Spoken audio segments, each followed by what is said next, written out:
Muslims, we give respect to the Quran, alhamdulillah. But many of us, they go beyond the limit. They give so much respect that they forget for what purpose the Quran was revealed. We keep the Quran on the topmost shelf. Alhamdulillah. They keep it so much on top that it's difficult to reach. And the Quran catches dust.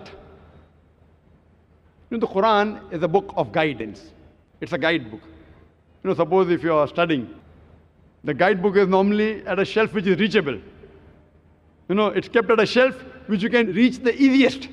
You won't keep it on top where it's difficult to take a stool to get it down. So Quran is a book which should be referred every day. It should be handy. And many of us Muslims, we tie the Quran in a pure silk cloth.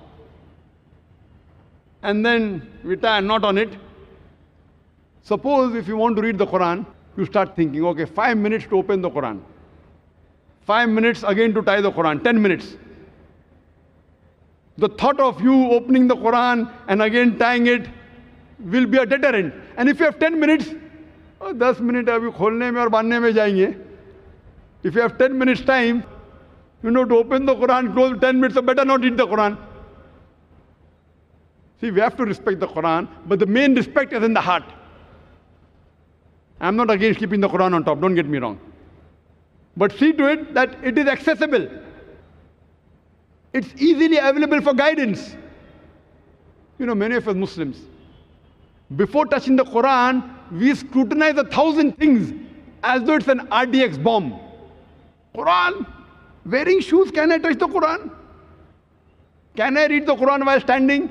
Can I read it in the office? All these things, they prevent you from reading the Quran. We scrutinize the Quran as though it's an RDX bomb going to explode. The Quran is a book of guidance.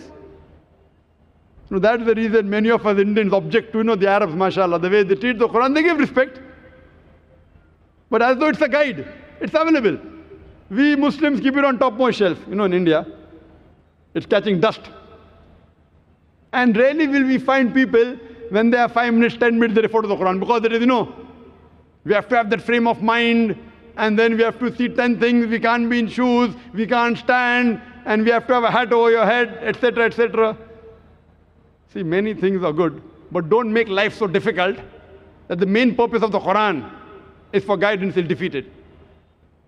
And very often, if you go to the Gulf countries, many of the Arabs, when they come for Salah a few minutes before, you find them taking the Quran and reading. In India, rarely will you find that. And suppose someone is reading in the first row, and someone takes the Quran and reads in the second row, there will be a person who will object. How can you read the Quran in the second row? The back is facing the Quran. Haram. Khalas. And if you have to sit in the mosque, and suppose at your home or in the mosque, if by mistake, if you happen to read the Quran while the back facing Qibla, khalas, you will get fatwa, haram.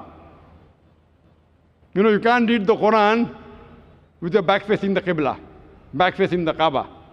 I've been to Haram several times in Makkah. Several times, they have this Talimul Quran, they have the Hifz classes, and the students sit in rows. Many of the backs face the Quran of the other student who's carrying a Quran in the hand. And many a time the teacher is facing the Kaaba and the students' backs are facing the Kaaba. So where do they get this from? Which verse of the Quran, which hadith, I don't know. So we have to love the Quran, we have to respect, but we have to know that the main reason the Quran was revealed was for hidayah, was for guidance.